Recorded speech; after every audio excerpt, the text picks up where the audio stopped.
Africa really is unstoppable. I'm really excited to be moderating this particular panel because when we think about the economy and the future of Africa, as Presidents Adesina and James just spoke about, it really is going to be enabled by technology. But one of the key things that we've recently been talking about, at least for the last 12 months or so, that's become at the lips of every single person, is around artificial intelligence. And so this particular panel that we're going to have is we're going to talk about how does AI really help the economies in Africa and really practically solve challenges that we have across the continent. And with that, I'm going to hand over to both James and Faten, and we'll have them quickly introduce themselves. James, shall we start with you? Well, I just want to hear from Fatou, but I'm Senior Vice President at Google. I oversee our research and work in AI, as well as our work in technology and society. Faten? Yeah, so hi everyone, I'm Faten Gris. I am a Tunisian AI engineer, currently based in Paris, and I work at InstaDeep, as well as an AI engineer and team lead. And Faten works for InstaDeep. I would love for her to actually talk a little bit more and give us just a bit more details about InstaDeep, because some of you may not know it. But when we're talking about Unstoppable Africa, InstaDeep is actually an African company that was started in Tunisia. But Faten, perhaps you can just give us a little bit more flavor about what InstaDeep does. Yeah, of course. So InstaDeep indeed started in Tunis back in 2015. And we have been working on several aspects of AI, primarily in research, but also producing products and projects and working with several types of clients. Now we have around 9 offices all over the world, and we are more than 300 collaborators all over the world as well.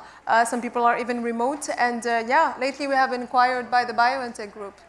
Exactly, and that's an example of an African company that can really go out, conquer the world, and really start solving challenges that are world-class. I'm going to turn over to you, James. And at the end of last year, there was a report that came out that spoke about the SDG goals and how Africa is currently lagging behind where we should be based on the targets that we set. James, what role do you see AI playing in closing these gaps and achieving a better future for Africa? Well, thank you, Charles. I think when we think about the opportunities from AI, we probably should think of them in a few different categories. First, the role that AI is going to play in kind of empowering people to do extraordinary, interesting, and important things, to help in people's daily lives, to improve access to information. There's a whole range of things. Second, we should also think about the way in which AI is going to actually help power economic growth and power economies. And this is not just an opportunity for big businesses. It's also an opportunity for small startups and entrepreneurs. And I think this is where I think there's an exciting story for Africa. I'll come back to that.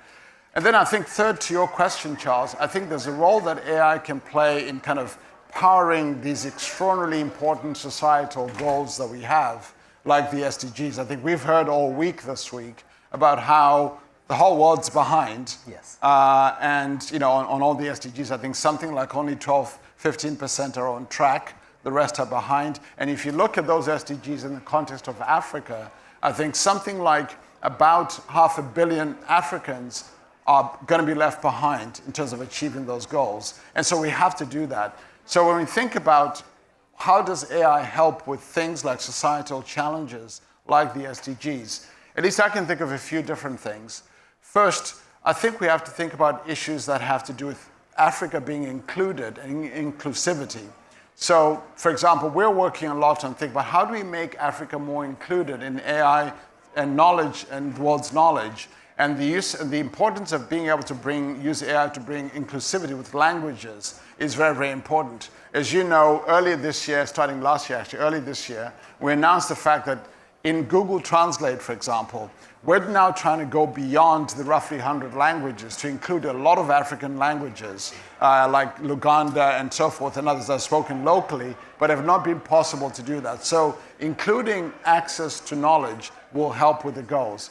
And another area, we know that because of climate change and climate warming and adaptation, a lot of Africans, a lot of people around the world are getting impacted by floods, wildfires, and so forth. So recently, we've been using AI to do flood forecasts. And starting last year when we only had, for example, two countries, Bangladesh and parts of India, since last year, we've now expanded that to 80 countries. And of those 80 countries, 23 are in Africa. And these are places that get impacted by floods. So you have those kinds of things. Then you have issues around health, maternal health, which is a very, very problematic, challenging issue in Africa.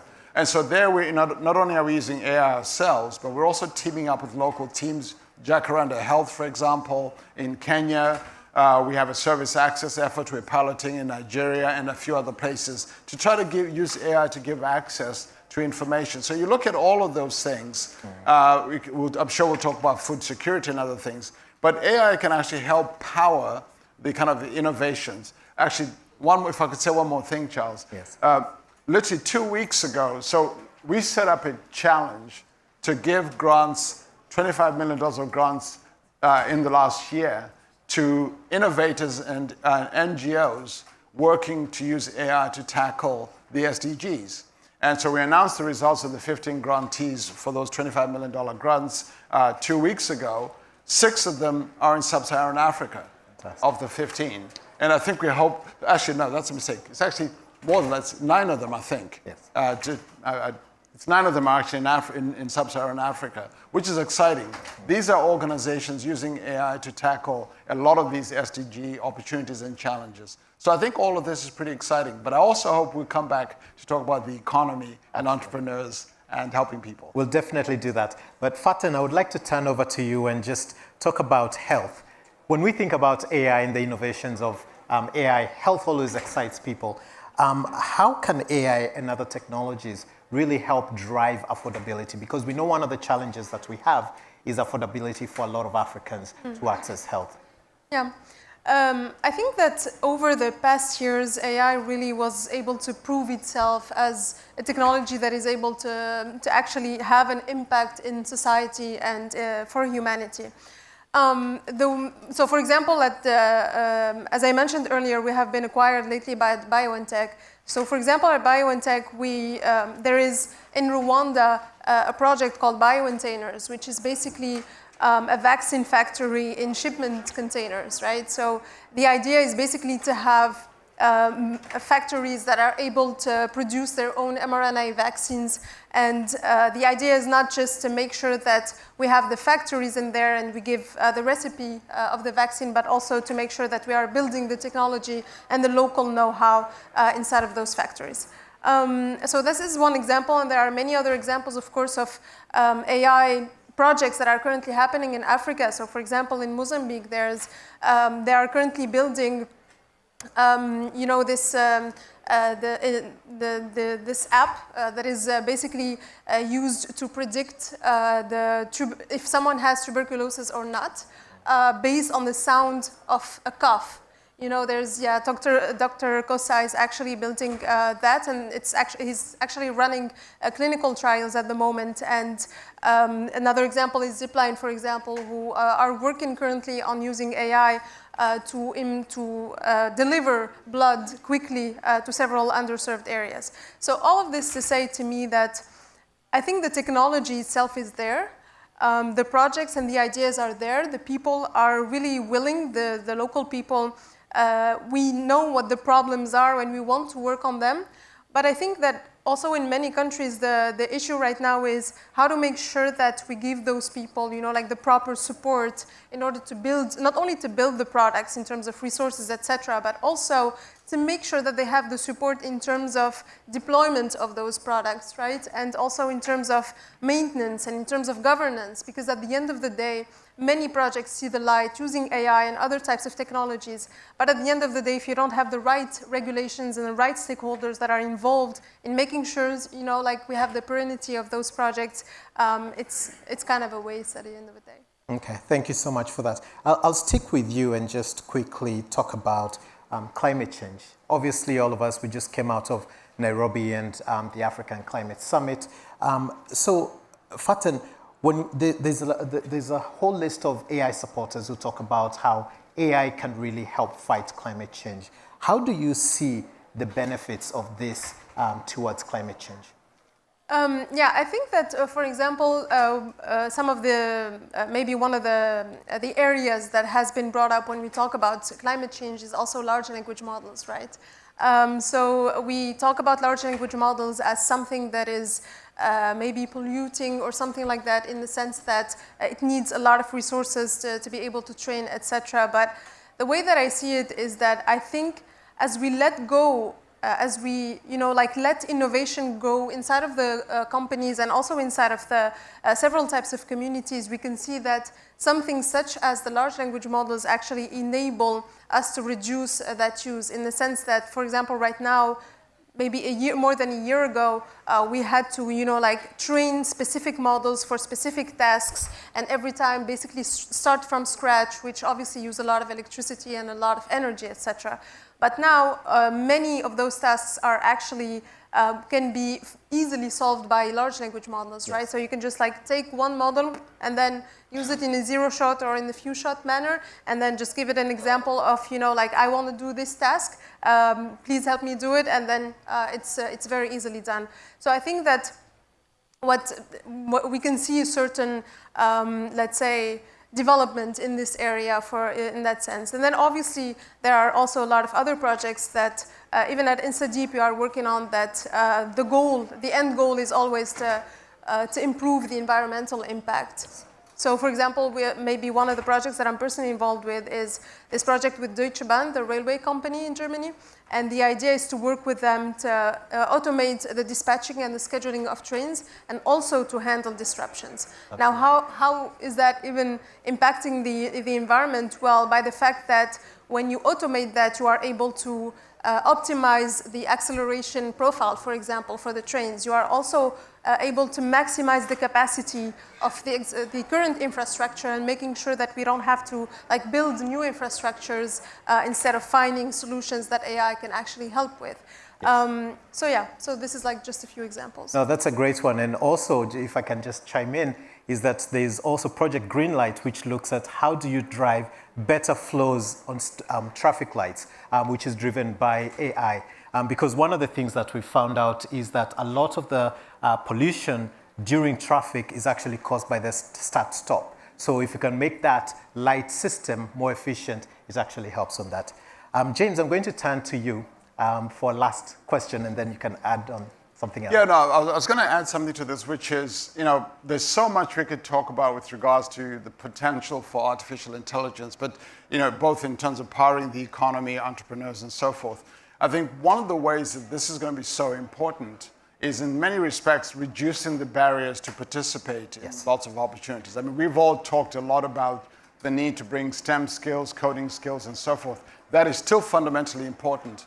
But I think these technologies are actually making that a lot easier. So now, for example, a young entrepreneur, a kid who has an idea about something, even before they have to learn to code, they can actually talk in natural language and have these systems generate the code for them. So these possibilities to do, these systems have become what's generally talked about as being multimodal. So you can do not just language, but language and coding, language and science, language and images. Yes. Think about how these technologies also empower creatives. We see so many creators on YouTube, on the YouTube platform. Africa is full of extraordinary creators and creatives. They're using these tools to create music, entertainment, ideas. So I think the flourishing of ideas is going to be extraordinary. But I think there are a few things, Charles, that we all are going to have to collectively solve. As powerful as these AI capabilities actually are, one of the key things that is a barrier to taking advantage of this is infrastructure. Yes. Right? You can have access, these chat models are available everywhere. You can use them, download them. These coding techniques and models are available. But if you don't have broadband connectivity, if you don't have infrastructure, and if data access is not inexpensive, it's extraordinarily difficult. So I think investments in infrastructure, in even electricity, to make all this possible is going to be fundamentally important. It's one of the reasons why, even as we've made our commitment to invest $1 billion over the next few years, in the next 5, I guess it's now 4 years. A big part of that is going to go to broadband infrastructure. Yes. Because it'll be easy to give entrepreneurs access to APIs to develop these applications, but unless they're able to use digital infrastructure, none of this goes very far. So I think this is part of some of the things we all have to work on, which is infrastructure, the financing, and also as a way to bring capital to the continent. Yes. Africa has no shortage of entrepreneurs and ideas and innovators. I talk to them all the time. They come to us all the time. We're funding some of them with our Black Founders Fund. But I think we have to solve these other contextual challenges to make it easier for them to innovate. There's so much that we can talk about when it comes to AI. And that's why right after this, we're going to go into a breakout session where we're going to dig a little bit deeper in terms of the economic impact of AI in one of the rooms just around the corner. But just to close, because I'm being chased on time, is Faten, do you have just in 30 seconds some last few words, and then we can continue the conversation at the breakout session, and then we'll wrap it up with you, James. Yeah, to me, really, as I mentioned, what matters most to me is to make sure that when we talk about the regulations and when we talk about what needs to happen in all of our countries, what matters most is also to have people who know what AI is about, and AI experts and people and engineers and product builders, etc., that they participate in these kind of discussions, and it's not some kind of secluded discussions, yes. Because that's how I think that they could be really productive for the countries.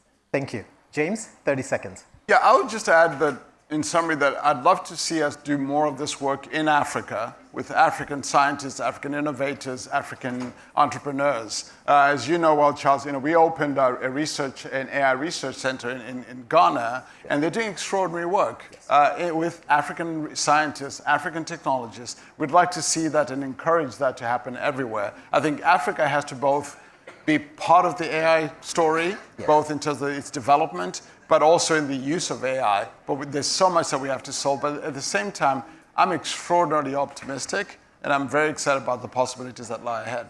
All right. So a couple of takeaways from me is really that we need to fix the fundamental basic infrastructure, the foundational components. We need to think about education, because we cannot be able to achieve scientists such as Faten without getting that education right. And really that there's some positive things that Africa can gain.